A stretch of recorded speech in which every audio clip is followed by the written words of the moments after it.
Hello' everyone, সকলোকে স্বাগতম জনাইছোঁ আমাৰ অন্য এটি ক্লাছলৈ। বন্ধুসকল, আমি পলিটিৰ কনচেপ্ট প্লাছ MCQৰ এটা ছিৰিজ আৰম্ভ কৰিছিলোঁ, যাৰ আজি 9 নম্বৰ ক্লাছ হয়। ইয়াৰ আগৰ 8টা ক্লাছত আমি ইণ্ডিয়ান পলিটি আৰু কনষ্টিটিউশ্যন ৰিলেটেড যিমান কনচেপ্ট প্লাছ MCQ সমূহ আলোচনা কৰিছোঁ। যদি তোমালোকে আগৰ ক্লাছখিনি নাই চোৱা, মই ৰিকুৱেষ্ট কৰিছোঁ এবাৰ আগৰ ক্লাছখিনি চাই লোৱা। তাৰ বাবে মই এটা প্লেলিষ্ট বনাই থৈছোঁ, তোমালোকে তাত চাব পাৰা। যিসকলে মোৰ চেনেলটো ছাবস্ক্ৰাইব নাই কৰা, তেওঁলোকক ৰিকুৱেষ্ট কৰিছোঁ যাতে চেনেলটো ছাবস্ক্ৰাইব কৰি লয়। তেন্তে বেছি দেৰি নকৰি আৰম্ভ কৰোঁ আজিৰ ক্লাছটো। আজিৰ ক্লাছত আমি বিশেষকৈ পৰিকল্পনা আয়োগ, প্লেনিং কমিশ্যন, নীতি আয়োগ, বিত্তীয় আয়োগ, যাক ফাইনেন্স কমিশ্যন বুলি কোৱা হয়, কেন্দ্ৰীয় লোকসেৱা আয়োগ, ইউনিয়ন পাব্লিক ছাৰ্ভিচ কমিশ্যন আৰু নিৰ্বাচন আয়োগ, ইলেকশ্যন কমিশ্যনাৰৰ বিষয়ে আলোচনা কৰিম।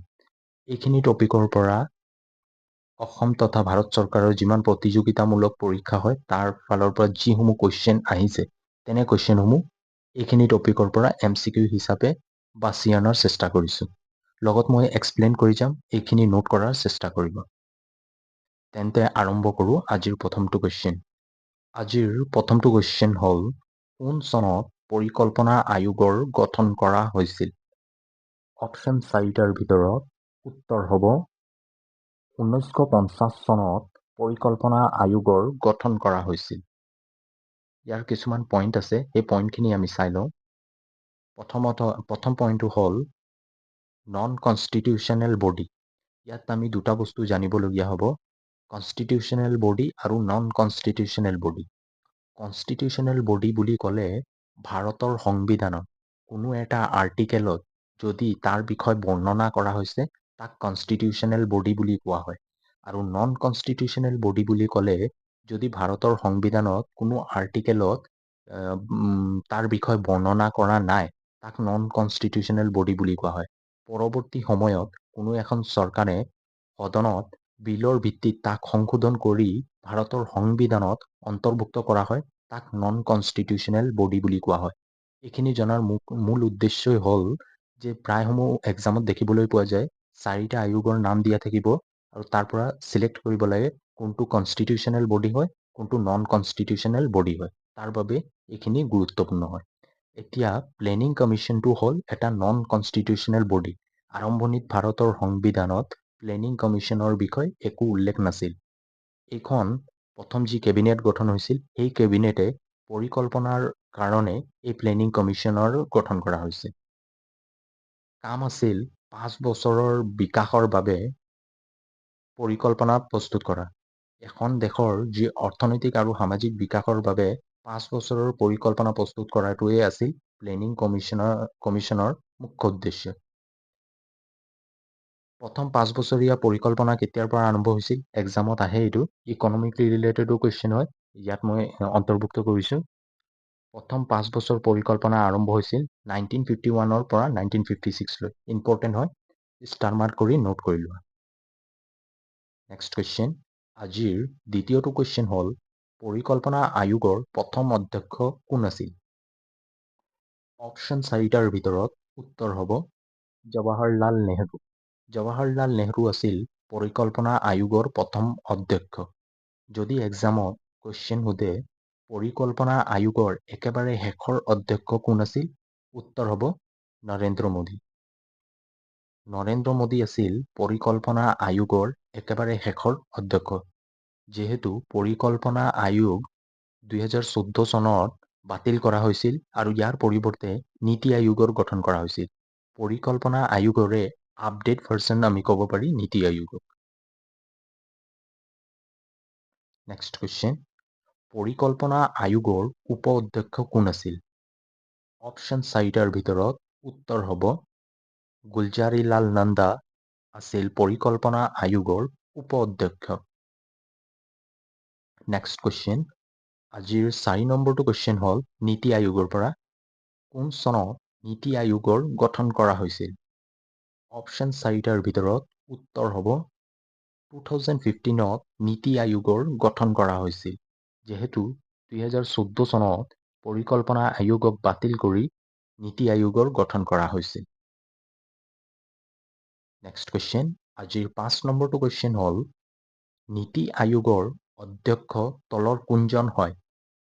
অপশ্যন 4টাৰ ভিতৰত উত্তৰ হ'ব ভাৰতৰ প্ৰধানমন্ত্ৰী নীতি আয়োগৰ অধ্যক্ষ হয়। আৰু এই নীতি আয়োগ কোনে আৰম্ভ কৰিছে? ভাৰতৰ প্ৰধানমন্ত্ৰী নৰেন্দ্ৰ মোদীয়ে নীতি আয়োগৰ আৰম্ভণি কৰিছিল আৰু তেওঁ নীতি আয়োগৰ অধ্যক্ষ হয়। ইয়াৰ কিছুমান পইণ্ট আছে আৰু সেই পইণ্টখিনি চাই লওঁ আমি। নীতি আয়োগৰ সম্পূৰ্ণ নাম হ'ল national institute of transforming India. উপ অধ্যক্ষ ইম্পৰ্টেণ্ট হয়। সুমন বেৰী হ'ল নীতি আয়োগৰ উপ অধ্যক্ষ। নীতি আয়োগৰ মুখ্য কাৰ্যালয় দিল্লীত অৱস্থিত। ইমান ইম্পৰ্টেণ্ট নহয়, তেতিয়াও মনত ৰখাৰ চেষ্টা কৰিব। নেক্সট কুৱেশ্যন, আজিৰ 6 নম্বৰটো কুৱেশ্যন হ'ল, ভাৰতৰ সংবিধানৰ কোনটো অনুচ্ছেদত বিত্তীয় আয়োগৰ বৰ্ণনা কৰা হৈছে? ভাৰতৰ সংবিধানৰ কোনটো আৰ্টিকেলত ফাইনেন্স কমিশ্যনৰ বিষয়ে বৰ্ণনা কৰা হৈছে? অপশ্যন 4টাৰ ভিতৰত উত্তৰ হ'ব আৰ্টিকেল 280। আৰ্টিকেল 280ত ফাইনেন্স কমিশ্যনৰ বিষয়ে বৰ্ণনা কৰা হৈছে। ইয়াৰ কিছুমান পইণ্ট আছে, সেই পইণ্টখিনি আমি চাই লওঁ। যদি আৰ্টিকেল সোধে, 280 আৰ্টিকেলত ফাইনেন্স কমিশ্যনৰ বিষয়ে বৰ্ণনা কৰা হৈছে। যদি পাৰ্ট সোধে, তেনেহ'লে পাৰ্ট হ'ব 12। পাৰ্ট 12ত ফাইনেন্স কমিশ্যনৰ বিষয়ে বৰ্ণনা কৰা হৈছে। আৰু ফাইনেন্স কমিশ্যনক কনষ্টিটিউশ্যনেল বডি হয়। যিহেতু ফাইনেন্স কমিশ্যনৰ বিষয়ে ভাৰতৰ সংবিধানৰ আৰ্টিকেল 280 ইয়াৰ বিষয়ে বৰ্ণনা কৰা হৈছে, তাৰ বাবে ইয়াক কনষ্টিটিউশ্যনেল বডি বুলি আমি ক'ব পাৰি। ইম্পৰ্টেণ্ট হয়, মনত ৰখাৰ চেষ্টা কৰিবা। ইয়াৰ আৰ্টিকেল আৰু পাৰ্টটো বহু ইম্পৰ্টেণ্ট হয়। আজিৰ 7 নম্বৰটো কুৱেশ্যন হ'ল, কোন চনত বিত্তীয় আয়োগৰ গঠন কৰা হৈছিল? অপশ্যন 4টাৰ ভিতৰত উত্তৰ হ'ব 1951 চনত বিত্তীয় আয়োগৰ গঠন কৰা হৈছিল। ইম্পৰ্টেণ্ট হয়, এক্সামত আহি থকা কুৱেশ্যন হয়। যদি সোধে অসম ৰাজ্যিক বিত্তীয় আয়োগৰ গঠন কোন চনত কৰা হৈছিল? উত্তৰ হ'ব 1995 চনত অসম ৰাজ্যিক বিত্তীয় আয়োগৰ গঠন কৰা হৈছিল। আজিৰ 8 নম্বৰটো কুৱেশ্যন হ'ল, বৰ্তমান বিত্তীয় আয়োগৰ মুখ্য অধ্যক্ষ কোন হয়? অপশ্যন 4টাৰ ভিতৰত উত্তৰ হ'ব অৰবিন্দ পাঙ্গাৰিয়া বৰ্তমান ভাৰতৰ ফাইনেন্স কমিশ্যনৰ অধ্যক্ষ হয়। ইয়াৰ কিছুমান পইণ্ট আছে আৰু সেই পইণ্টখিনি আমি চাই লওঁ। অৰবিন্দ পাঙ্গাৰিয়া ভাৰতৰ 16তম বিত্তীয় আয়োগৰ অধ্যক্ষ হয়। কিমানতম এইটো মনত ৰখাৰ চেষ্টা কৰিবা, 16তম হয়। নন্দ কিশোৰ সিং ভাৰতৰ 15তম বিত্তীয় আয়োগৰ অধ্যক্ষ হয়। কে.চি. নিয়োগী আছিল ভাৰতৰ প্ৰথম বিত্তীয় আয়োগৰ অধ্যক্ষ। ইম্পৰ্টেণ্ট হয়, ষ্টাৰ মাৰ্ক কৰি নোট কৰি লোৱা, এক্সামত অহাৰ চান্স আছে। নেক্সট আজিৰ 9 নম্বৰটো কুৱেশ্যন হ'ল, বিত্তীয় আয়োগৰ মুখ্য কাৰ্যালয় ক'ত অৱস্থিত? অপশ্যন 4টাৰ ভিতৰত উত্তৰ হ'ব দিল্লীত। দিল্লীত বিত্তীয় আয়োগৰ মুখ্য কাৰ্যালয় অৱস্থিত। নেক্সট কুৱেশ্যন, বিত্তীয় আয়োগৰ মুখ্য আয়ুক্তক কোনে নিযুক্তি দিয়ে? অপশ্যন 4টাৰ ভিতৰত উত্তৰ হ'ব ৰাষ্ট্ৰপতি। যিহেতু ৰাষ্ট্ৰপতিৰ নিযুক্তি ক্ষমতা আছে, তাৰ ফালৰ পৰা ৰাষ্ট্ৰপতি ইম্পৰ্টেণ্ট হৈ যায়। আজিৰ 11 নম্বৰটো কুৱেশ্যন হ'ল, ভাৰতৰ সংবিধানৰ কোনটো অনুচ্ছেদত কেন্দ্ৰীয় লোকসেৱা আয়োগৰ বিষয়ে বৰ্ণনা কৰা হৈছে? অপশ্যন 4টাৰ ভিতৰত উত্তৰ হ'ব আৰ্টিকেল 315ত কেন্দ্ৰীয় লোকসেৱা আয়োগ, যাক ইউনিয়ন পাব্লিক ছাৰ্ভিচ কমিশ্যন বুলি কোৱা হয়, তাৰ বিষয়ে বৰ্ণনা কৰা হৈছে। মই ক্লাছ 1ৰ পৰা আজি 9 নম্বৰ ক্লাছলৈকে যিসমূহ আৰ্টিকেলৰ বিষয়ে বৰ্ণনা কৰিছোঁ, সকলো আৰ্টিকেল গুৰুত্বপূৰ্ণ হয়। আজিৰ 12 নম্বৰটো কুৱেশ্যন হ'ল, কেন্দ্ৰীয় লোকসেৱা আয়োগৰ অধ্যক্ষক কোনে নিয়োগ কৰে? অপশ্যন 4টাৰ ভিতৰত উত্তৰ হ'ব ভাৰতৰ ৰাষ্ট্ৰপতি। ভাৰতৰ ৰাষ্ট্ৰপতিয়ে কেন্দ্ৰীয় লোকসেৱা আয়োগৰ অধ্যক্ষক নিয়োগ কৰে। ৰাষ্ট্ৰপতিয়ে কেন্দ্ৰীয় লোকসেৱা আয়োগৰ অধ্যক্ষক নিয়োগো কৰিব পাৰে আৰু তেওঁৰ কাৰ্যকাল শেষ হোৱাৰ আগত তেওঁক নিজৰ পদৰ পৰা অব্যাহতি দিয়াৰ অধিকাৰ ভাৰতৰ ৰাষ্ট্ৰপতিৰ হাতত আছে। আজিৰ 13 নম্বৰটো কুৱেশ্যন হ'ল, কেন্দ্ৰীয় লোকসেৱা আয়োগৰ অধ্যক্ষৰ কাৰ্যকাল কিমান বছৰ? অপশ্যন 4টাৰ ভিতৰত উত্তৰ হ'ব 6 বছৰ। কেন্দ্ৰীয় লোকসেৱা আয়োগৰ কাৰ্যকাল 6 বছৰ। ইয়াত তেওঁ 65 ইয়াৰ্ছলৈকে নিজৰ পদত অধিনিষ্ঠ হৈ থাকিব পাৰে। দুটা হ'ব, হয়তো তেওঁ 6 ইয়াৰ্ছ কাৰ্যকাল পৰিচালন কৰিব, নাইবা তেওঁৰ এজ যদি 65 হৈ গৈছে তেতিয়া তেওঁৰ কাৰ্যকাল সমাপ্তি হ'ব। Next question. আজিৰ 14 নম্বৰটো কুৱেশ্যন হ'ল, ভাৰতৰ সংবিধানৰ কোনটো অনুচ্ছেদত নিৰ্বাচন আয়োগৰ বিষয়ে বৰ্ণনা কৰা হৈছে? অপশ্যন 4টাৰ ভিতৰত উত্তৰ হ'ব আৰ্টিকেল 314ত নিৰ্বাচন আয়োগৰ বিষয়ে বৰ্ণনা কৰা হৈছে, ইলেকশ্যন কমিশ্যনাৰৰ বিষয়ে বৰ্ণনা কৰা হৈছে। আৰ্টিকেল 324। ইয়াৰ কিছুমান পইণ্ট আছে আৰু সেই পইণ্টখিনি চাই লওঁ। ভাৰতৰ সংবিধানৰ যদি কয় পাৰ্ট কিমান, পাৰ্ট 15ত নিৰ্বাচন আয়োগৰ বিষয়ে বৰ্ণনা কৰা হৈছে। মই আগত এটা পইণ্ট মিছ আউট কৰিছোঁ, তাৰ বিষয়ে কৈ যাওঁ। যদি সোধে ইউনিয়ন পাব্লিক ছাৰ্ভিচ কমিশ্যন কোনটো পাৰ্টত বৰ্ণনা কৰা হৈছে, পাৰ্ট 15ত ইউনিয়ন পাব্লিক ছাৰ্ভিচ কমিশ্যনাৰৰ বিষয়ে বৰ্ণনা কৰা হৈছে, পাৰ্ট 14। পাৰ্ট 15ত আহিব নিৰ্বাচন আয়োগৰ বিষয়ে, পাৰ্ট 15ত বৰ্ণনা কৰা হৈছে। নিৰ্বাচন আয়োগ হ'ল কনষ্টিটিউচনেল বডি, যিহেতু সংবিধানৰ আৰ্টিকেল 324ত তাক বৰ্ণনা কৰা হৈছে, তাক আমি কনষ্টিটিউচনেল বডি বুলি ক'ব পাৰি। দেশৰ সকলো নিৰ্বাচন এই আয়োগে কৰে। গাঁও পঞ্চায়ত আৰু পৌৰসভাৰ নিৰ্বাচন ৰাজ্যিক নিৰ্বাচন আয়োগে কৰে। এইটো ইম্পৰ্টেণ্ট হয়। গাঁও পঞ্চায়ত আৰু পৌৰসভাৰ নিৰ্বাচন কোনে কৰে? কেন্দ্ৰীয় নিৰ্বাচন আয়োগে নহয়, ৰাজ্যিক নিৰ্বাচন আয়োগে। ইম্পৰ্টেণ্ট হয়, এক্সামত অহা কুৱেশ্যন হয়। ষ্টাৰ মাৰ্ক কৰি নোট কৰিলোঁ। যদি আমি চাওঁ কনষ্টিটিউচনেল বডি, তেনেহ'লে আমি চাম প্লেনিং কমিশ্যন আৰু নীতি আয়োগ হওক নন কনষ্টিটিউচনেল বডি। বাকীখিনি কনষ্টিটিউচনেল বডিয়ে হয়। নেক্সট, আজিৰ 15 নম্বৰ কুৱেশ্যন হ'ল, নিৰ্বাচন আয়োগৰ মুখ্য আয়ুক্তক কোনে নিযুক্তি দিয়ে? অপশ্যন 4টাৰ ভিতৰত উত্তৰ হ'ব ৰাষ্ট্ৰপতি।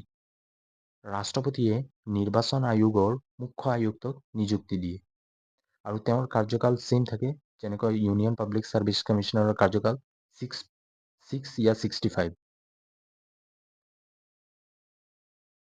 Next question. আজিৰ 16 নম্বৰ কুৱেশ্যন হ'ল, নিৰ্বাচন আয়োগৰ মুখ্য আয়ুক্তৰ কাৰ্যকাল কিমান বছৰ? অপশ্যন 4টাৰ ভিতৰত উত্তৰ হ'ব 6 ইয়াৰ।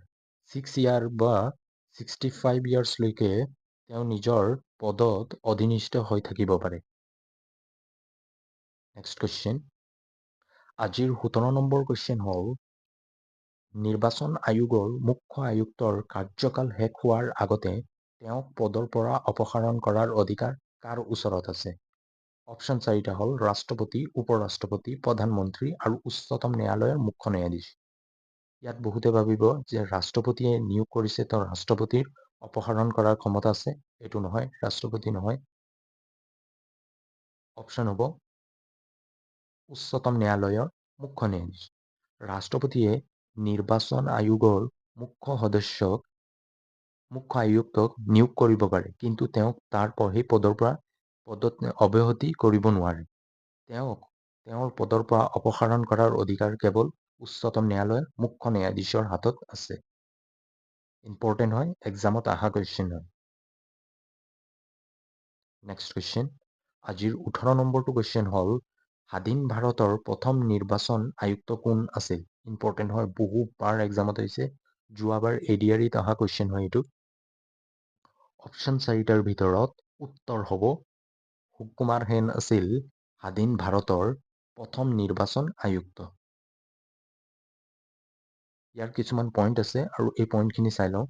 যদি কুৱেশ্যনত আহে স্বাধীন ভাৰতৰ দ্বিতীয়জন নিৰ্বাচন আয়ুক্ত, যিহেতু প্ৰথমজন নিৰ্বাচন আয়ুক্তৰ বাৰে প্ৰতি এক্সামত এইটো কুৱেশ্যন দিছে, এইবাৰ যদি দ্বিতীয়জন দিয়ে তেনেহ'লে উত্তৰ হ'ব KBK সুন্দৰাম। KBK সুন্দৰাম স্বাধীন ভাৰতৰ দ্বিতীয়জন মুখ্য আয়ুক্ত আছিল, নিৰ্বাচনীয় মুখ্য আয়ুক্ত আছিল। যদি কুৱেশ্যনত আহে বৰ্তমান নিৰ্বাচন আয়োগৰ মুখ্য আয়ুক্ত কোন হয়, উত্তৰ হ'ব ৰাজীৱ কুমাৰ, আৰু তেওঁ 25তম নিৰ্বাচন আয়োগৰ মুখ্য আয়ুক্ত। কুৱেশ্যন এইটো আহে যে ভাৰতত প্ৰথমবাৰৰ বাবে নিৰ্বাচন কেতিয়া হৈছিল? উত্তৰ হ'ব 1951 পৰা 52 চনলৈ ভাৰতত প্ৰথমবাৰৰ বাবে নিৰ্বাচন হৈছিল। তিনিটাই পইণ্টখিনি ইম্পৰ্টেণ্ট হয়, তাৰ পৰা কুৱেশ্যন অহা দেখিবলৈ পোৱা যায়। মই এটা কুৱেশ্যন কৰাইছোঁ, লগতে যিখিনি এক্সপ্লেইন কৰি গৈছোঁ তাত 3 পৰা 4টা কুৱেশ্যন হৈছে। তো এইখিনি নোট কৰাৰ চেষ্টা কৰিবা, বহু গুৰুত্বপূৰ্ণ কুৱেশ্যন হয়, এক্সামত অহাৰ খুবেই চান্স আছে। আজিৰ 19 নম্বৰটো কুৱেশ্যন হ'ল, ভাৰতে কোনখন দেশৰ পৰা নিৰ্বাচন ব্যৱস্থা ভাৰতৰ সংবিধানত অন্তৰ্ভুক্ত কৰা হৈছে? এইটো চ'ৰ্চ অফ ইণ্ডিয়ান কনষ্টিটিউশ্যনৰ পৰা লোৱা হৈছে। অপশ্যন 4টাৰ পৰা উত্তৰ হ'ব ব্ৰিটেইনৰ পৰা। ব্ৰিটেইনৰ পৰা ভাৰতে নিৰ্বাচনীয় ব্যৱস্থাক ভাৰতৰ সংবিধানত অন্তৰ্ভুক্ত কৰিছে। তো বন্ধুসকল, আজিৰ ক্লাছত এইখিনি কুৱেশ্যন আছিল। আৰু আজিৰ ক্লাছত যদি কিবা ডাউট থাকে মোক কমেণ্ট কৰি জনাবা। যদি পলিটি ৰিলেটেড মই কোনো টপিক এৰি গৈছোঁ, সেইখিনিও মোক কমেণ্ট কৰি জনাবা। শেষত এটা সৰু ৰিকুৱেষ্ট আছিল, তোমালোকে কেৱল ক্লাছটো চাই গুচি যোৱা, ক্লাছটো লাইক নকৰা।